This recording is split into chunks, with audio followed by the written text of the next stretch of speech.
for you niggas, no question. You would run a motherfucker high stepping. Hey, you never had a big enough weapon. Motherfucker never learned your lesson. I'm an 88 pack nigga, woof. I'm an 88 pack nigga, woof. I mean, day walker, drink blood, fangs out, full moon, motherfucker, change like a hoe, nigga. I'm just a nigga from the hood trying to stack a little cheddar for the money.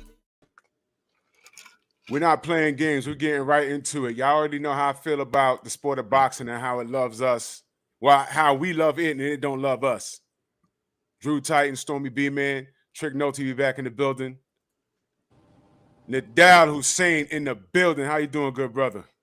Doing good, Mike. Doing good. How you been, boys? Man, we great, man. We great. First and foremost, we're going to get right to it because it's fight night. We got Michelle Rivera and Frank Martin. They about to lock horns in a bit. But I had to get you on, man. First of all, how are you doing through all of this stuff? I'm doing good. And I'm doing good. I was a bit rattled for a couple of days, but I'm good now. Good, man. I'm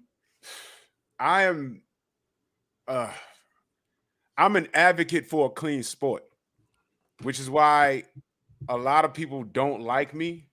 I get more love than I get hate, but hate is love. You know what I'm saying? We're in a very strange time in the sport of boxing. There's a lot of things about the sport as far as how things go that you know, being the professional, that the supporters that we may not know. Like, I don't have no experience in the ring. I never went amateur. I just did a bunch of sparring, you know, growing up and stuff. I grew up in gyms and stuff. That's the extent of my experience, how it goes. Stormy B-Man here is out of Chicago. He's a former trainer, so he knows more than what I would know. You being a professional, you might know some stuff that we don't know. And prior to your story coming about, these are things that we always knew, but we're guys, we're just sitting at home watching the stuff. But we do know fighters that have gone through it. And because depending on who the fighter is, people pick and choose who they want to believe. Deontay Wilder's a friend of the show. We know the brother personally. And he went through something, still currently going through something. And we're leaving no stone unturned. But the fact that he has a lot of detractors, they don't want to believe what he had to say. So your situation is right on time.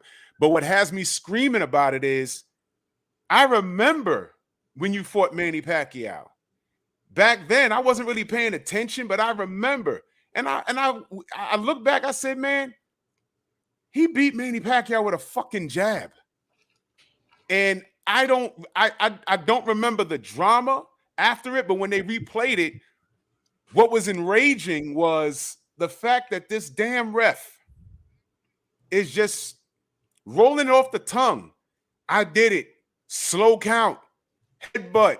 Rule the punch. This is what they teach us to do. And I'm like, whoa. 22 years later, the truth comes out. I gotta get what are your thoughts on that? When that happened, when you first saw that, what was you thinking? Like, wow. Like, we've always seen foul play with judges. We've always, you know, even now when I watch Canelo fight someone, I always say, mate, I hope the guy gets a fair shake. That's all on the scorecards. And sometimes it's obvious Canelo can win 3 rounds and still get 7 rounds on the scorecard. It's just how the sport's always been. And judges have always been sketchy. But for an official, for a referee to come out and say what he said, it blew my mind. Like, why would he say that? And then the WC want to protect him and say he said it out of humor. He said it out of he wants to be back in the limelight. Like, how do you sugarcoat this? How do you sweep it under the rug? He's your ambassador. He was working for you on the night. You know, the WC, when we went to fight there, listen, in Australia, there's a stigma about Australian fighters going to Asian continents. The only country that we feel safe in is in Japan. In Thailand, in the Philippines, in Vietnam, you'd very rarely see an Australian fighter there. That's why you've never seen Jeff Horn, Jeff Fennick, Jeff Harding, Costa Tszyu. They've never fought in them kind of countries because they know they're going to get mistreated. And I did get mistreated. Mate, the fight started when we got off the aeroplane. It didn't start when we entered center ring. It started in the hotel. It started in the plane. It started with the shit they put us through. It started with many having different gloves than one we had on. We protested to the referee when we got in the ring, and it was that obvious that my gloves had a red emblem on it, and his gloves were plain red. There was no, sorry, my glove had a white emblem on it, and his glove had no emblem on it. You know, so like it wasn't even hush hush. They actually gave us different gloves out of arrogance, and then Carlos said, "Mate, you're gloved up. It's too late. We've got to go on with the fight." But just the games they play, mate. And we signed up for an American referee. They said there was going to be an Australian judge, a Filipino judge, a Korean judge, and an American referee. And because Carlos was living in America at the time, he was registered as an American referee with Filipino ties. Oh my God.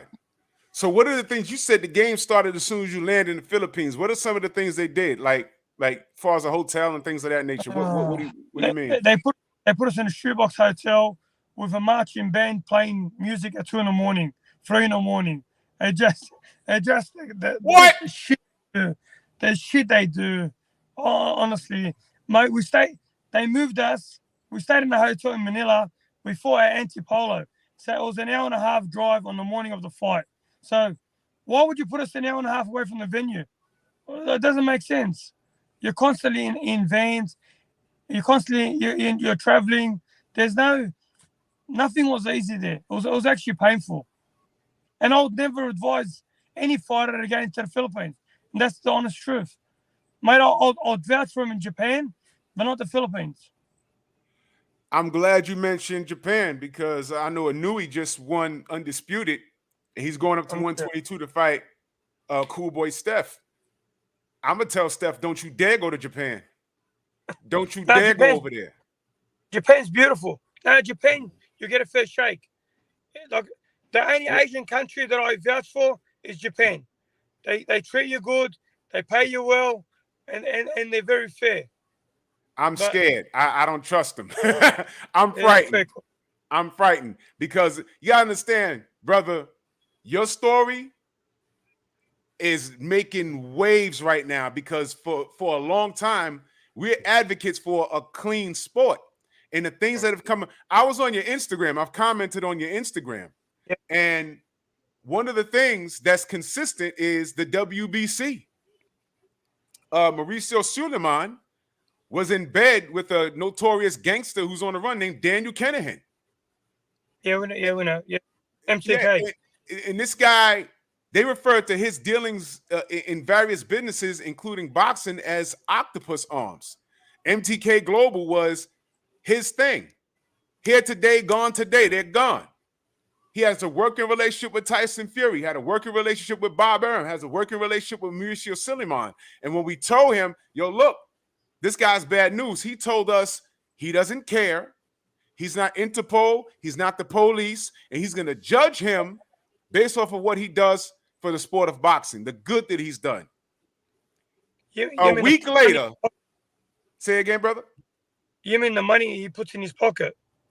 Yeah. One week later, the American government put a $5 million bounty on that man's head. Wow. And I'm like, we told you. Tyson Fury, Bob Arum, Mauricio Suleiman, they still haven't caught this guy. You understand? And this guy's involved in boxing. So when you said that was a WBC event, I said, look at this crap. 22 years later, the truth comes out, and it just rolls off his tongue. It just rolls off his tongue. And this was a reputable referee. This guy did the Thriller in Manila. This is ridiculous. He did Duran, Davey Moore, he did Chavez, and certain fighters. I mean, he was a high-ranking ref, and you know what?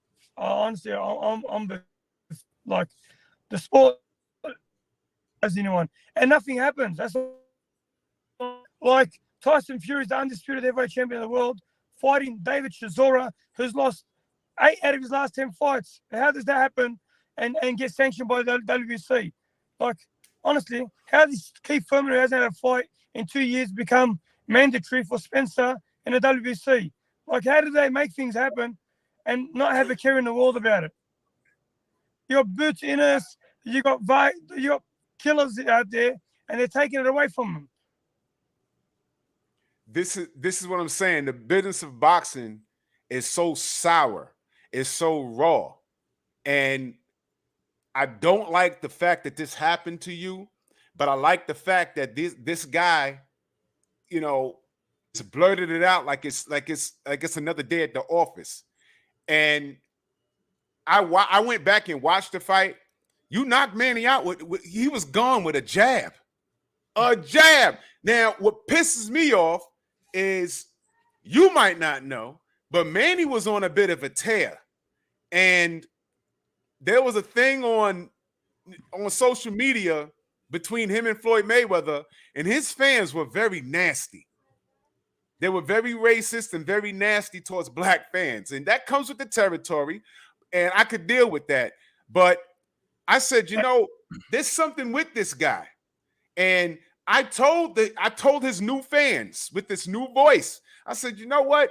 Do y'all really know this guy? Go look he's been stopped several times. And I said he had a Fugazi win against, and I kept saying, what's that guy's name? Hussein? He had a Fugazi win against Hussein. And they said, he won. I said, no, go look at the fight. It's been on YouTube the whole time. And I said, this guy knocked him out with a jab, and the ref was acting funny, but I said, okay, whatever. 22 years later, here we are. This guy admitted that he cheated. A 17 count? I'm in here screaming for you. Like, what the fuck? You got to be kidding me. Stormy, you got questions for the brother Hussein right here? First of all, thank you for your time joining us and taking time out to discuss this. We have a great deal of respect for you gentlemen that find this way to be your means of earning a living. And it's not ever taken lightly. On my particular channel and platform, I always speak about your health, your well-being, being first and foremost, you know, even though some people just enjoy seeing the bloodletting. Yeah. But there's a reason that the sport is referred to as the sweet science. And anytime a fighter can go out there and execute himself and express himself physically the way that you guys are capable of doing and end up with certain successes, it's criminal to have it taken away from you. You performed in a manner which you did your job, and an underlying agenda that you had no knowledge of prevented the success from, you know, being enjoyed by yourself. And that's one of the things that it really makes us speak about the corruption. And people have to understand that an old adage of the suppression and the covering up of truth, it will always find its way to come out. There's an old adage about that. The truth crushed to the earth shall rise. What this man did, regardless of what anyone wants to say, is he told the truth because he can't live with what he did. And they can say and come up with whatever they want or whatever, but he did come clean. Now, how they try to interpret it, how they try to like whitewash it and say certain things, but understand this. We recently had something very similar, and it plays right into what the discussion is right now.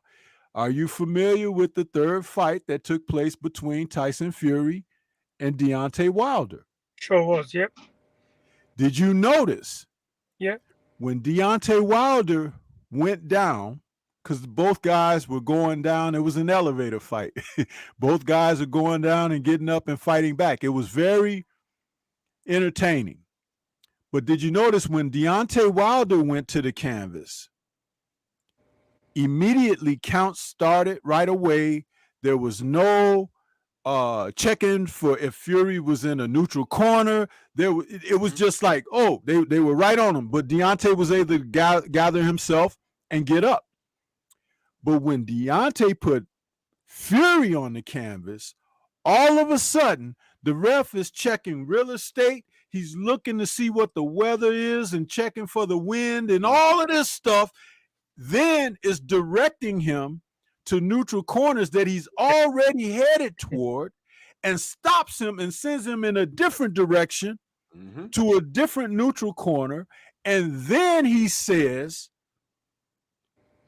4, 5, 6. In other words, he didn't pick up the count from the counter outside of the ring, because if he did, the count would have been closer to 7, 8, 9, 10. Do you understand? And I'm not trying to ridicule, but what I'm trying to do is to draw the focus on people being aware of what's transpiring. This is something that the referee did on his own accord. Nobody told him to do this, but like when they have an agenda, they know immediately what to do. You think they're not? This referee, I'm sorry, I just want to say this last thing. This referee, Padilla, he stated they are told, they are trained, they know what to do when someone is having favor. And see, that's what we have to get to. It's not so much that it's Manny. It's not so much that it's Fury. It's the system.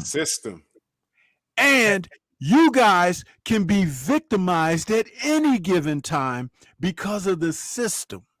And that's what we're here to voice and put out there and let people, fighters like yourself, know that we bang the drums on justice out here for this. Yes. Yeah, you know what? My dealing is that they put a fighter in due safety. Like, if the fighter can't make the 10 count, he's not safe to continue. So why would you take someone's health into your account? Why would you try to corrupt something? If the guy is out and he can't make the count of 10 or 12 or 15, why would you let him continue? He's obviously not fit to continue. So why would you put, mate, we've seen fighters die in the ring. And we've seen fighters that have occurring injuries that last them for the rest of their lives. So, which is probably even worse than, what's happening to Gerard McCallum and certain fighters like that. Like, the whole family are going through hardship because of one judgment a referee made. But so Padilla put Manny's life at safety as well through whatever reasons, because Manny's Filipino, the crowd's Filipino, I'm Filipino. And he stated it. He made it obvious that there was no other agenda, but because he's Filipino and everyone else was Filipino, that it was part and parcel of the job that he was signed up for. He said that he was briefed before the fight that they had plans for Manny. Yeah, of course. And they right there the fix was in. And you were not you didn't get that memo because you was whooping them, man. You was whooping them. And I mean, who knows, man? You win that fight, we might have been down the road. We might have been talking about you versus Floyd Mayweather. Yeah, we may have been. Crazy, man. When that happened, when the fight was over, when it was called, what was the atmosphere like when you got back to the locker room? We needed an army to take us out without throwing bottles in. Listen, there was 4 Aussies in the crowd and there was 10,000 Filipinos. So it wasn't a fair fight.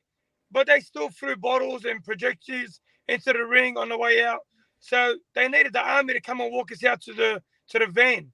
Like, Manny was very respectful. He came to the dressing room. We got our gear. We went straight into the van. Like your life's always at threat. Like, you're not getting a fair shake to start with the referee and whatever. And then when you go in the ring, all I want is a fair shake in the ring. I'm not asking for caviar in the hotel. All I want is to be left alone and give me a fair shake in the ring. That's what we signed up for. And listen, I'll never claim that I can beat Barrera, Morales, or Marquez. But I know one thing in that fight. I knew that I can beat Manny Pacquiao any given day.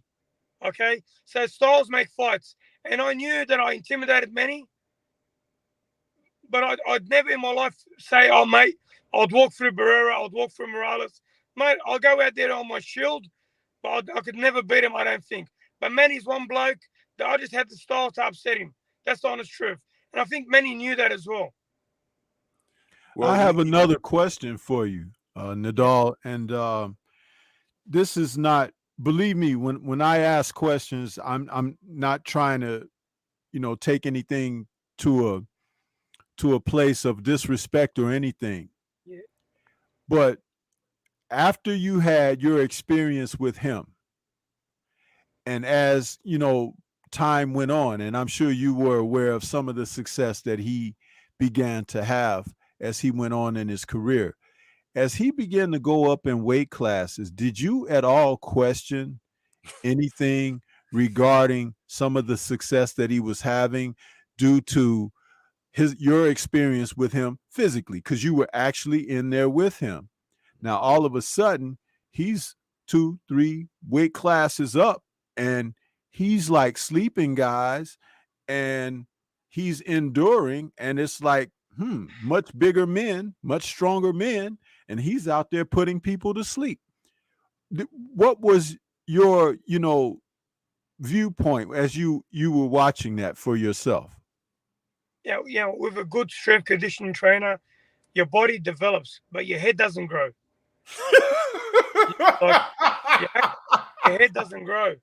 Manny's head grew. So, mate, he mightn't have known, but you don't go up to welterweight and knock Cotto out, knock Haddon out, you walk through Margarita, you walk through Shane Mosley. It's a mismatch with Oscar De La Hoya.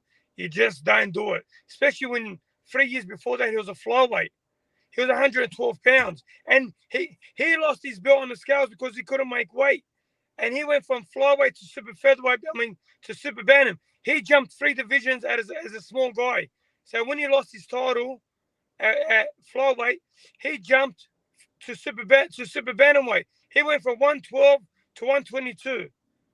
And, the head usually doesn't grow, mate. The body does grow. So whatever doctor he's got, mate, I'd love to meet him. Yeah, and that's what, and that's see, why. But they shit on Floyd Mayweather. Floyd Mayweather wanted the testing done, and he wanted it transparent, and they gave it to Floyd Mayweather that he was scared. Floyd's not scared. Floyd will fight anyone at any given time. No fighter's scared. So, but Floyd knew that this guy was on the magic juice, for argument's sake. And you've seen in that fight against Floyd, because he wasn't on that stuff for 3-4 months, he wasn't the same fighter. He didn't have the same snap. He didn't have the same energy. He didn't have the same work rate. You just don't stop. He just didn't. He doesn't. His movement. Listen, he's not powerful, but he is sharp. He hits you from angles you don't see. He's very unconventional, but very hittable as well. Yeah, but the Prince was unconventional, and he would get hit and his head would pop all over the place and everything. But what was interesting is that his vulnerabilities is what eventually led to his defeat, Yeah. But with Manny and certain other fighters in the sport, there's also something about recovery that we like to bring to the table in the discussion, because when guys are in the sport that you participate in, conditioning is a tremendous part of it, and also having mental conditioning, being revved up, raring to go for the task at hand. But enhancements that would allow you to endure more than what your normal threshold might be is something that we're starting to notice. It's really abnormal. It's almost like a guy can suffer trauma and then something kicks in and it's like it's no more an effect. Now, we've seen that recently in a number of fights, but again, I'll go back to Tyson Fury. Tyson Fury was dropped by a cruiserweight in Stephen Cunningham. Yes, in that. Cunningham was a pretty strong guy, but Tyson Fury was still, a much bigger man than him, and Cunningham put him down. We've seen Deontay Wilder put guys in distress in their first meeting in that 12th and final round, Wilder put this man down and he was asleep with his eyes open. Just the same way in Wilder's most recent fight that he did to Helenius. The difference being that referee Jack Reese got down on his knees over Fury and was yelling the count at him, and Fury woke up. Now, there was one other fight that I saw a guy be unconscious and wake up mysteriously and go back to fighting like nothing happened, and it also was a fighter from the UK. Yep. That fighter was Nigel Benn when he fought in that tragic fight against Gerald McClellan. Gerald McClellan knocked Nigel out in that first round. He punched him. He was unconscious as he was going through the ropes and fell. And he laid there.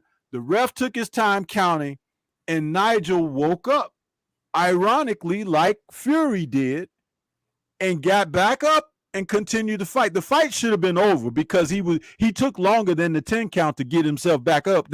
But they were in the UK. He had that privilege or whatever. But my thing was the fact that he woke up as if nothing had happened. And when you go back to the Fury and Wilder fight, even in the third match, Fury, at the time of the stoppage in the 11th round, the man looked like he had only gone like 3 or 4 rounds. And you when you see these things, how do you feel as a fighter? Because you know that pain thresholds, the ability to absorb punishment, but everyone has a cutoff point. But these men that I'm talking about, something kicked in. And also, let me just add this before you respond. There is a reason that Chris Eubank Sr. did not want his son to go through with that fight with Conor Benn, knowing his dad. He knows his dad, he fought his dad, and he knows what happened with his dad and Nigel Benn. Please elaborate. But Tyson Fury's been done before. He's been suspended for 2 years. So it's common. Everyone knows that Tyson's been done before, but oh shit! What do you say? It's just honestly, it's criminal. That's what at the end of the day, that's what it is. It's criminal. And if there's no justice served by the officials or by the sanctioning bodies who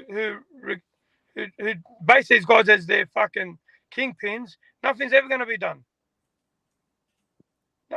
But you expect favoritism when you go into a fighter's hometown.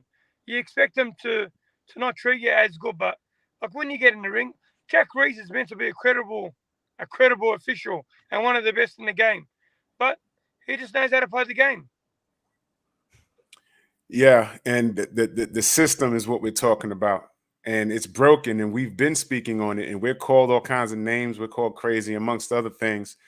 But like I said, the timing of this all, because the situation with you legitimately came out of nowhere. In your mind, I know you was done with it. It was 22 years ago. You said, all right, you know what happened. I'm moving on. My life is good. And then this fool comes out here and says all that, and he just resurrected something that you thought was dead. So, and look, bro, we feel for you. And I know it's probably removed out your system, but, you know, Manny could be respectful all he wants, but silence is co-signing. Of course. And he participated in it. He could just, oh, hey, how you doing? I'm so sorry. Yeah, you know, I fight. Then no. F that, dude. Silence is co-signing. He was on drugs. You're absolutely right. His head don't grow. You remember what they did to Barry Bonds up here in the States? They said the same thing. They said, man, your head don't grow at a grown-ass man. Manny Pacquiao's entire brow looked like the Incredible Hulk. His doctor's name is Bruce Banner, since you was asking for it. That's his damn doctor. You know, these guys are cheaters. They can mess around and kill somebody in the ring by way of drugs or by way of a slanted ref. Because, like you said, I think a lot of fighters are doing it these days for recovery, because their body just can't hold up day to day, day in, day out. I think a lot of these guys don't intentionally mean to cause harm to people, but They do it for a recovery thing because their body just can't do what they used to do years ago. So when they get to their late 20s and 30s, they're not recovering as quick. You know, they're not as nippy at 6 in the morning as they were when they were 25.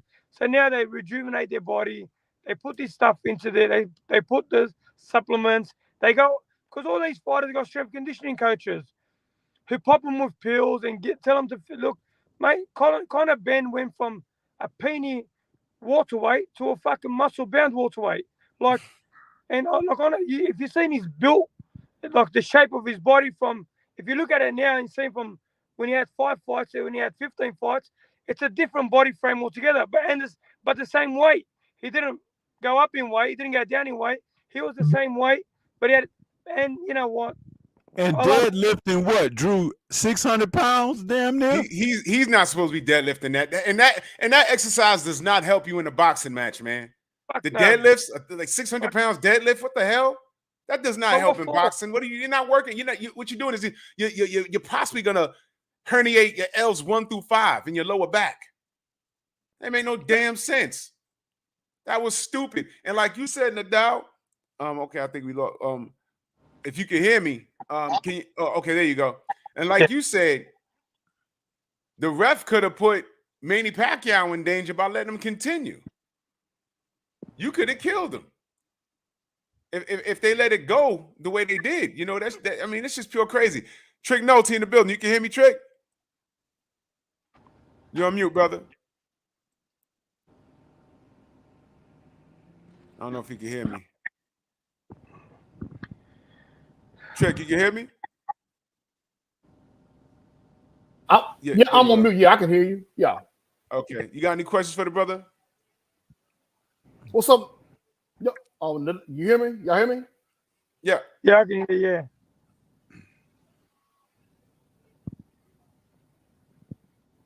Y'all can I hear think you? he got a little delay. Yeah. Okay. Go ahead. Go ahead with your question, brother. He must be in Vegas.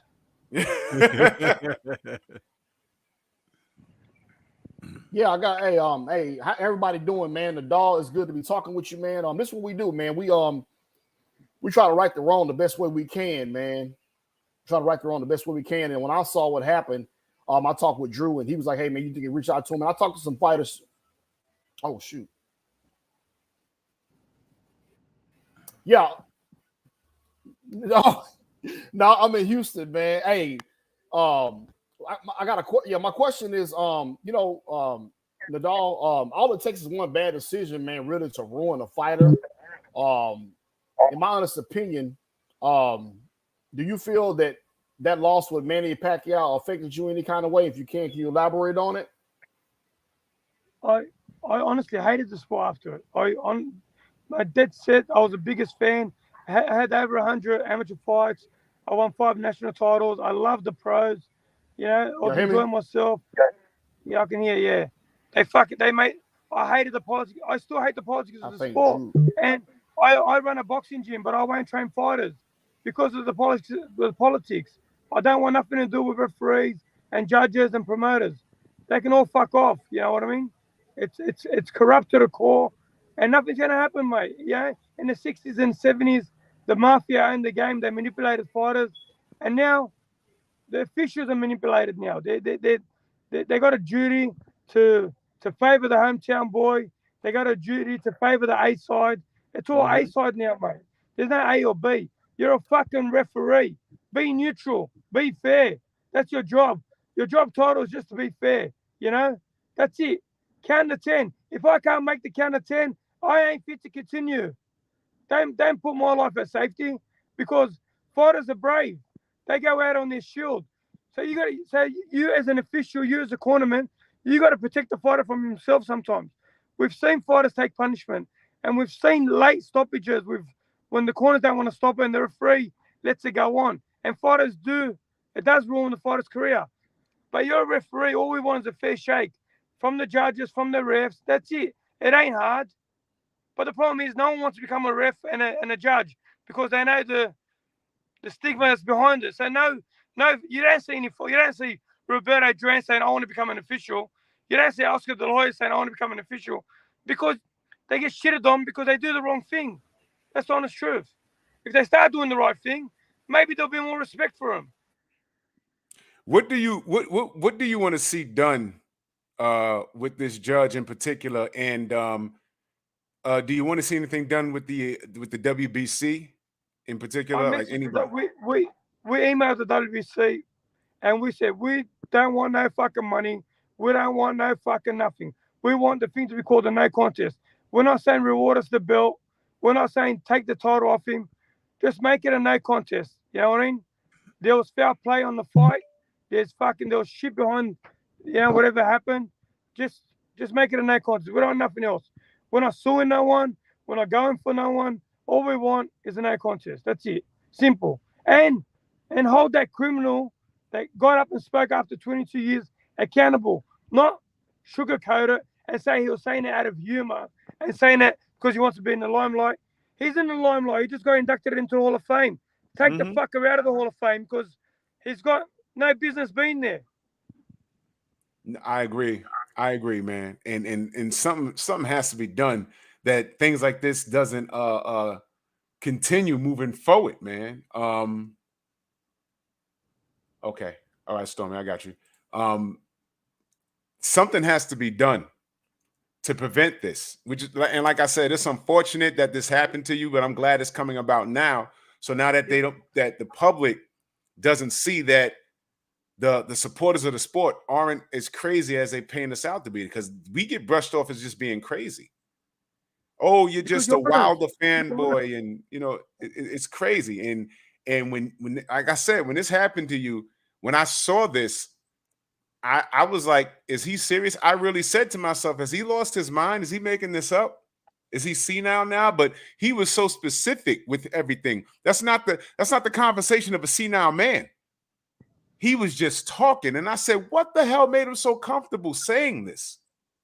And I'm glad he did. Well, see, Drew, that's what I said about it when I was talking to Nedal in my opening remarks to him. These were the coming clean of a guilty man. Now, he understood. The man is almost, 80 years old or something like that? He understands what it means to be able to say certain things at the age he is and everything, and how people will interpret it. So whether he laughs with it or was dead on serious or had sarcasm behind it, it was his coming clean. Just like that woman who came clean about Emmett Till. At her age, she's hiding behind the fact that maybe they won't do anything to her because of her age or whatever, and he's hiding behind. But the thing about it is, you have to understand, he told you the truth. Now it's time for you to look at those truths that he spoke of. They are trained to respond and do things a certain way. And if you look at certain fights throughout history, it follows that blueprint. It does. How many times have we seen a ref give extra time? What fight was that we saw recently where the ref was giving the guy so much time? It was one of the lighter weights. Recently, there was a fight. I got so many fights in my head right now, I can't think of which one it was. But just within the past month and a half, almost 2 months, there was a fight where a ref gave a young man a lot of time to get his act together. And it was like, it wasn't Zepeda. Do you know what I'm talking about, Drew? It was a recent fight just within the past couple of months. The ref gave this guy a lot of time. And then they ended up having to stop the fight just because he couldn't get his stuff together. But they were trying their darndest to keep him in the fight. Sometimes a guy doesn't have it, and you have to let the fight come to its conclusion naturally. But when just because someone doesn't die or the Rayo fight. What? The Rayo fight. Yes. The Rayo fight. Yeah. Yes, there you go. Thanks to Jay in the chat for saying that. Because we're seeing these things and it plays out right in front of you. And I'm always an advocate of talking about the health and well-being of the fighters. I talk about the fact that in America, they drop the ball with every match, that they don't have oxygen ringside, and they don't have the wherewithal and means to immediately get to a fighter who's been knocked unconscious or who has suffered a battering, and the fight comes to its conclusion. They don't get people over to him, sit him down, get the oxygen on him, clear out all of that. I don't know who the hell those men are that get in the ring and everybody's standing around the fighter where they can't even get air. It shouldn't be anybody but physicians and paramedics, and even the cornermen need to stand back and allow the fighter to be taken care of. It happens in the UK, but it doesn't happen over here. And I am so sick of watching this every card, that no one gets the chance to see people really do their jobs and fighters be put in a better place. Because the sooner that you get the medical attention and everything, the better off the fighter is. You know, at the end of the day, you guys have families to go home to, you know, and you're human beings. You do a tremendous job of doing some things that 80 to 90% of the population wouldn't be interested in doing what you do, but they'll tune in and watch it. Well, they should want you guys to come out well as well. You know what I mean? So that's what I say, and I'll say it till the last breath in my body. But he knew what he was saying. He revealed it, and now it's time for everyone else to get on top of it and stay on top of it and hold these SOBs accountable. Nedal, there was a death in the ring in Mexico a few days ago. 19-year-old kid died in the ring, and that was a WBC event. Oh, wow. So this is deep rooted. What happened to Deontay Wilder, that happened on the WBC's watch. Okay, so there's a pattern here.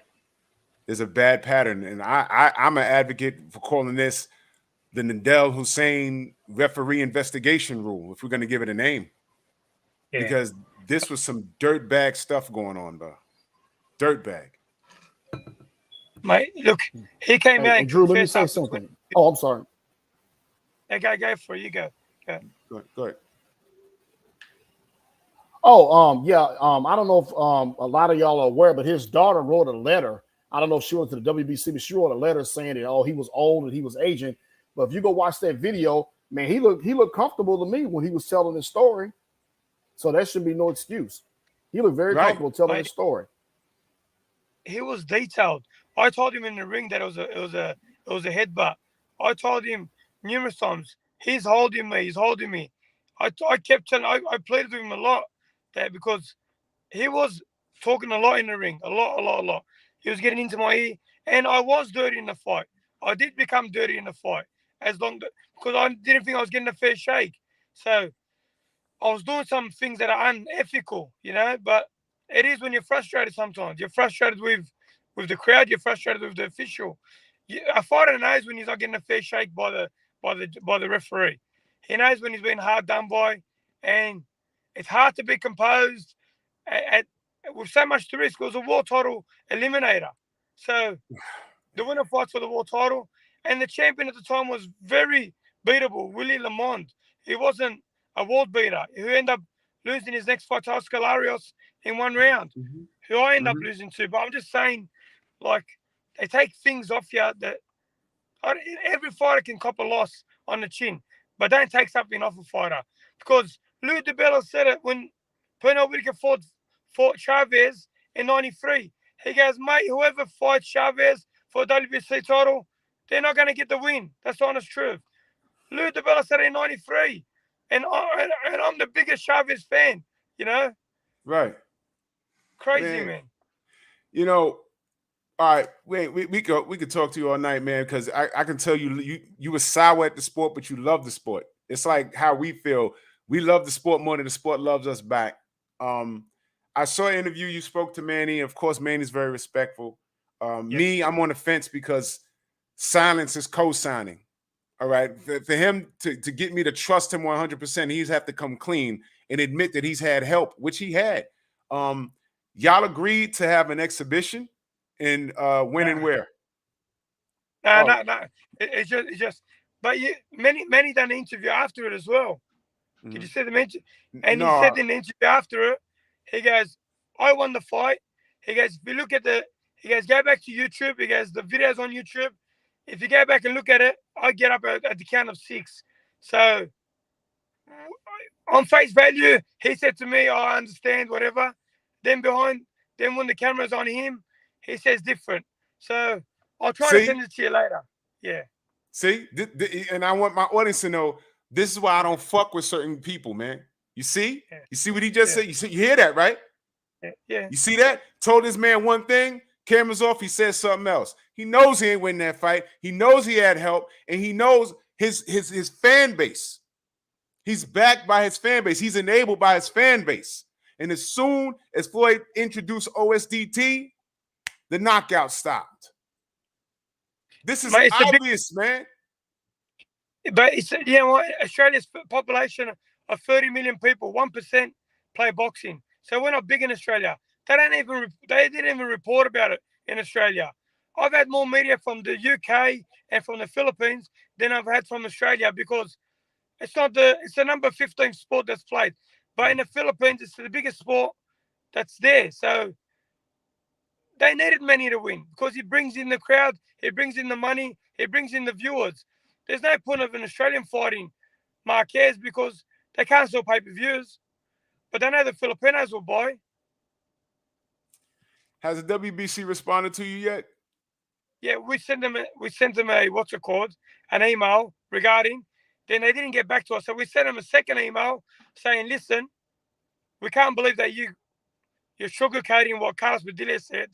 Then we emailed Suleiman direct. So Suleiman gets back to us and goes, "Mate, we don't like the tone of your voice." What? He goes, "We don't like the tone." Yeah, he sent an email back. "We don't like the tone of your voice. We don't like the way you're talking to us. You can go directly to our lawyers now." So we can't talk to Suleiman no more. We have to go to the lawyers now. They said they didn't like the tone? No, because the first email we sent them that we don't want no money. We just want a no contest and a fair shake. And then he said on the DAZN thing that they're doing an investigation into the matter. They didn't. Then he sugarcoated it. So then my lawyer sent him another email saying, "Listen, we don't like the way you spoke. We don't like how you sugarcoated it. We don't like that you didn't admit fault. Or you didn't hold him accountable." And he goes, "Listen, we don't like the tone that you're using. We're not happy with how you're talking to us. From now on, you email our lawyers direct. Don't talk to us." So he's washed his hands and pushed it to the lawyers. You're saying Mauricio Suleiman washed his hands and pushed it to his lawyers? Suleiman replied back and said, "I'm not dealing with you no more. He didn't like our tone, how we spoke to him. So he said, you got to deal with our lawyers from now on. He doesn't want to have nothing to do with it." Listen, but he's the one that said that he's going to put an investigation on. It's been a month. I don't know how long it takes. Well, don't hold your breath, brother, because this guy has a history. Are you familiar with a female fighter by the name of Alejandra Jimenez? Are you familiar with that? Mexican girl? Yeah. Let me give you the quick story. She's not a girl no more. She came into the ring to face Franchon Cruz DAZN. It was I believe it was an undisputed fight, I believe. And when she took her robe off, she looked like Jaime Munguia. And I said, "What the fuck's going on here?" And I said, "Okay." The fight happens. DAZN loses on the cards. But I couldn't help but to notice her traps was bigger than mine. So I said, "What the fuck?" So we started asking questions, and it got back to him, and we say, "Oh, look, man, was she tested for like steroids or something?" He lashes out at us and says, "We're bullying her because she's gay, and he's known her since she was a child. She has a child herself, and she would never do what we're accusing her of doing." We said, "Okay." she gets drug tested, and not only does she pop dirty, but she was trying to grow a whole penis. She was going through a sex change to become a man. So Franchon Cruz Dezern was in the ring with a fucking man. And do you think that that man apologized to her? Did you think he apologized to the fans? No, he did not. But it took him about 4 weeks to return Franchon Cruz Dezern's belt back to her.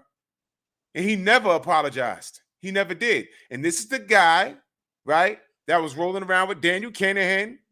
This is the guy, what else he did? The Tyson Fury, Deontay Wilder fiasco, that's also him. And the list goes on and on. And now it's you. I don't want to deal with it. Talk to my lawyers. How about sorry? We're going to take him out the Hall of Fame. That was fucked up. You know, how about a sorry? This guy's the Mexican or whatever, Donald Trump. He don't say sorry for shit. And he's dead wrong. He's dead wrong. All you got to do is say sorry and just move on. But he's not even apologizing, man. Nothing. Doesn't want nothing to do with it. He just said talk to our lawyers. But you know what? We just want awareness, that's all. We just want awareness. Nothing can be done. You can't, nothing can be done now. So it's too late for me. I'm not planning on making a comeback and have a lavish career, but like just awareness for other people, even fighters traveling abroad. It's a risk. It's honestly a risk. We've got too much to lose. Well, I'm letting you know.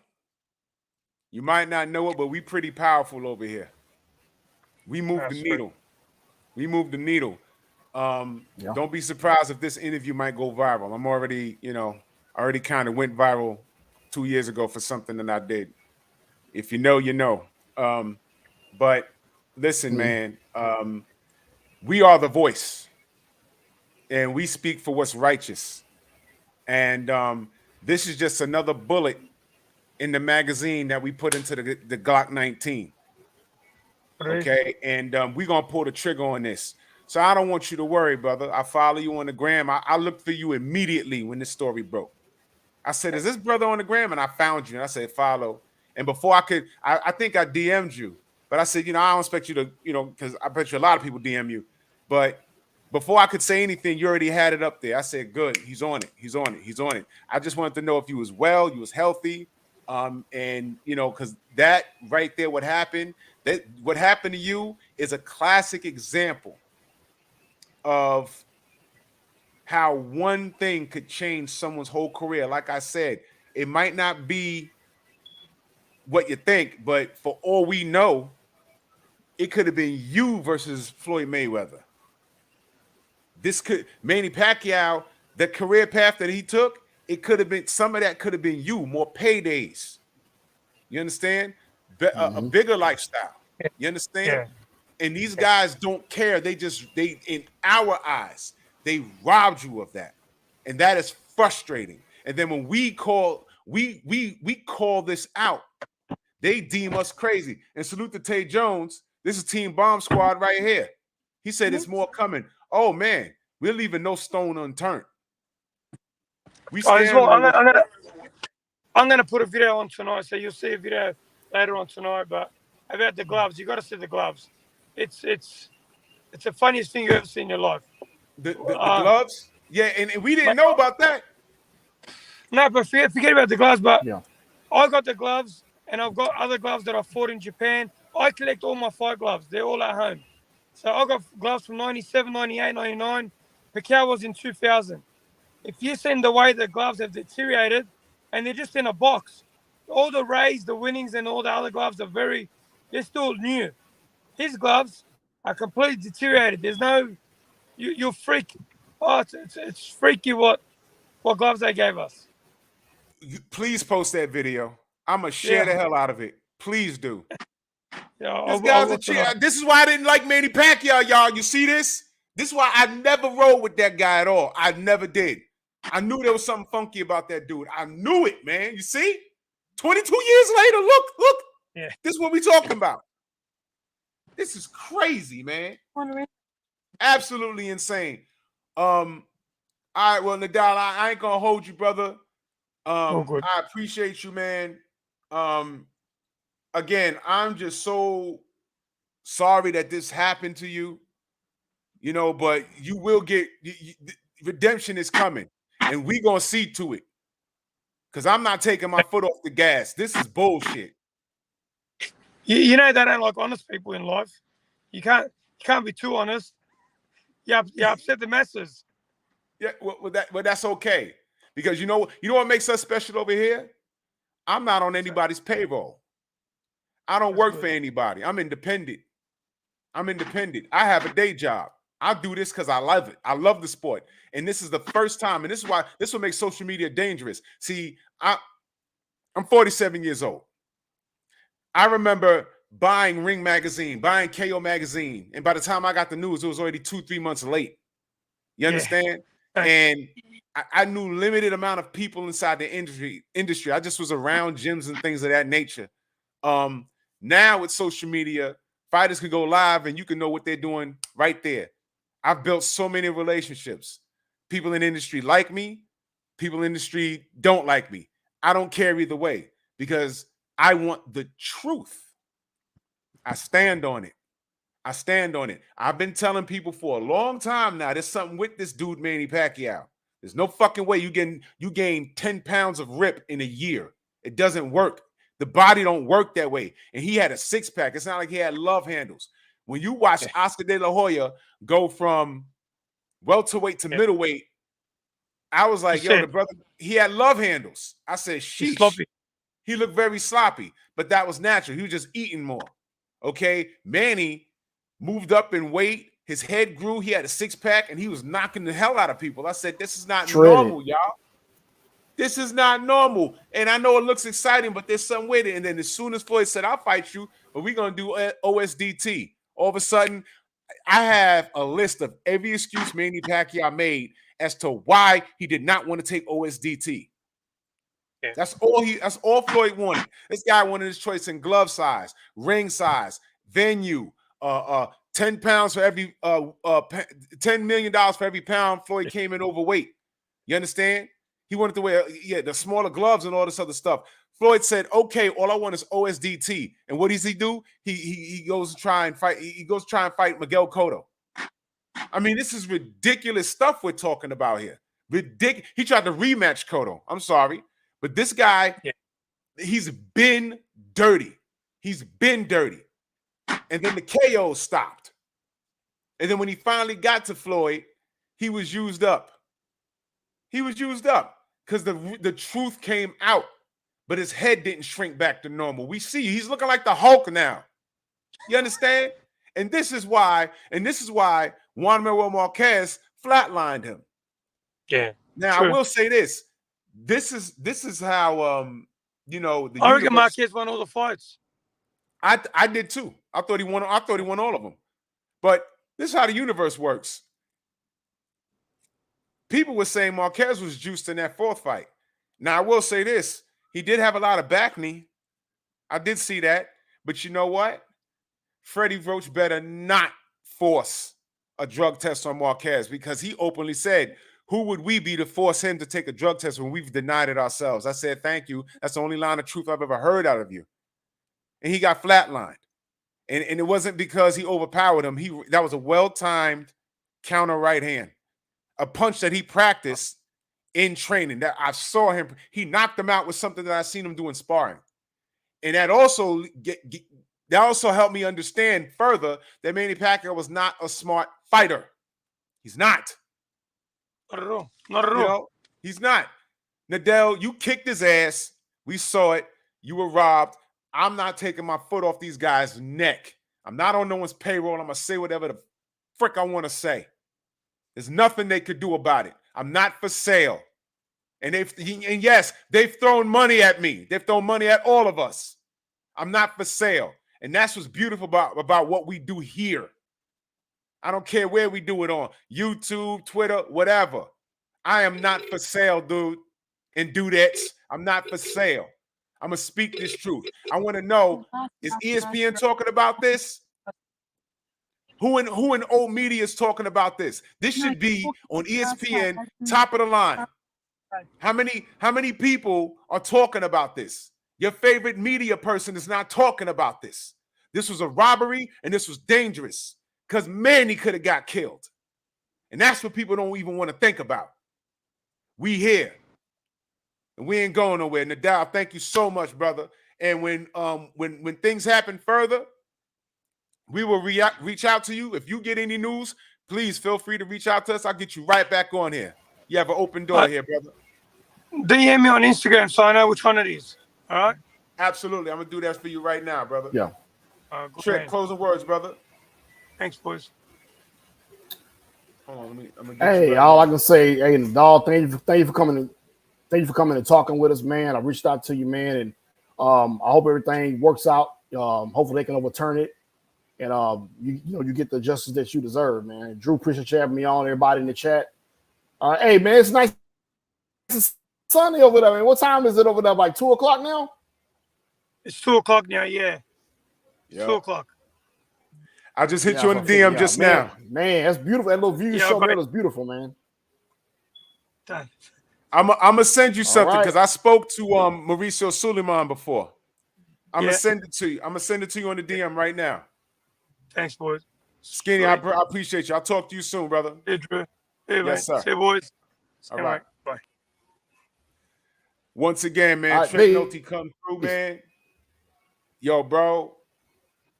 Yo, thank you, brother, man. Yo, listen, you did it again, bro. What can I say? What can I say, man? That was dope. Hey, man, I appreciate it, man. Hey, he needed that, man. He needed that. Speaking with him, on Facebook, man. The guy, he's real passionate, and you can see, man, he's keeping up with what we be talking about. It's the Tyson Fury stuff. He keeping up with it, man. So it was great. Yeah. It was great to have him on here, man. And the chat, yeah, it was great, man, to have him on here, man. So yeah, I appreciate you, man. The chat, everybody, man. This is great. This is great, man. Let me ask you a question. Great.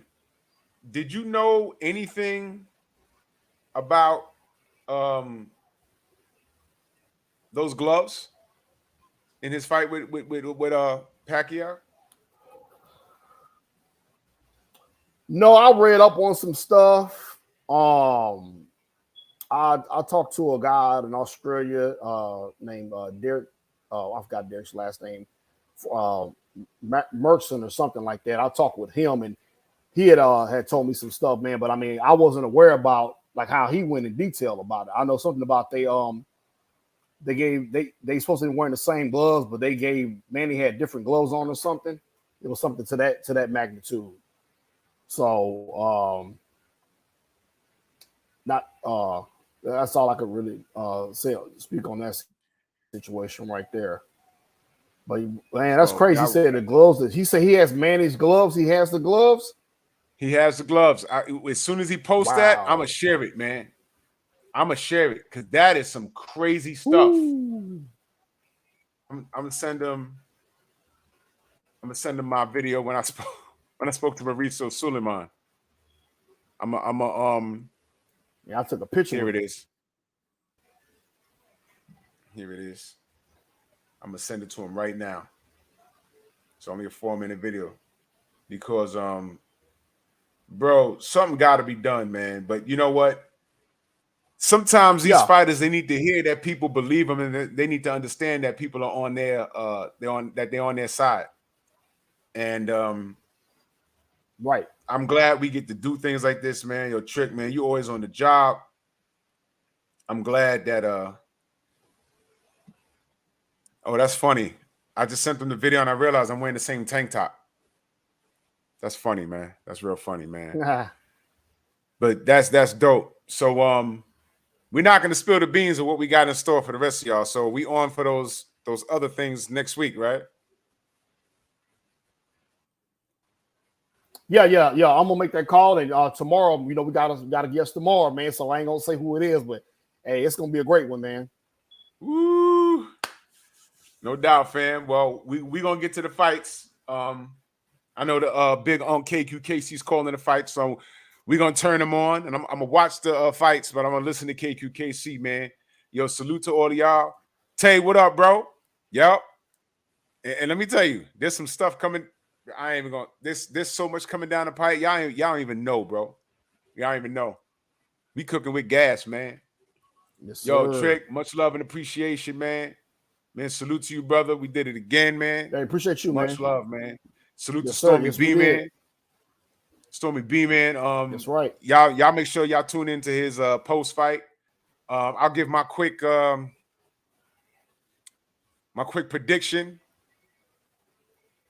I really like Michelle Rivera, but I'm gonna roll with Frank. Split decision. Who you got? Woo. Man, I think I might go and roll with Frank Martin. I think I'm gonna go with Frank Martin. I think by close, but close decision. I got Frank Martin for close decision. Yeah. At first I picked Michelle Rivera, but it's something about his body language I'm not liking, man. Oh yeah, maybe that's just me, but I would go with Frank Martin by decision. Not a wide decision, but a close, but comfortable decision. I'm going with Frank Martin. Yeah, I'm gonna roll. And salute to Anwar Willis, man. Salute to you, man. How you and your wife doing, brothers? Good to meet you, man. Good to have met y'all. Said thanks for another great show. Shout out to the LDBC. No doubt, man. No doubt. Diaz got Frank Martin by KO. Well, we gonna see, man. It's gonna be a dope ass fight, and I like the fact that these brothers are doing it at this great age. Fight, man. Whoever loses, they could come. They can come back, and they could run this back in another year or two. But this is dope, man. This is dope, man. Yeah. Yo, Trick, I'm gonna holler at you tomorrow. Yeah, no doubt. All right, man. All right, brother. Peace. Man, salute to y'all, man. And y'all make sure y'all check whoever pick whoever. Tay Jones calling the fight, KQKC calling the fight. Everyone's post fight is gonna be lit. I'm just gonna do a video about what happens. And salute to y'all, man. And salute to Nedal Hussein, Skinny Hussein, man. This was dope. And this is the results when you're not bought and paid for.